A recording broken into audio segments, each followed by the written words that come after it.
Hə, hamısını bağlayır, amma o bizləri məsələn masanda bağlayanda bağlanmır. Başa düşdün mü?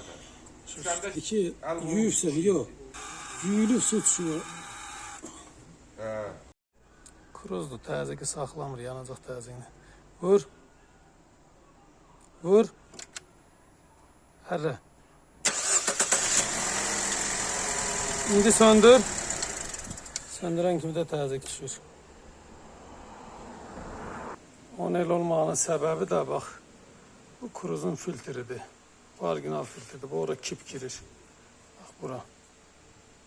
Təzələri qoysam bu buradan öz-özünə pırtlayıb çıxır, biraz təzəq anormal olan kimi.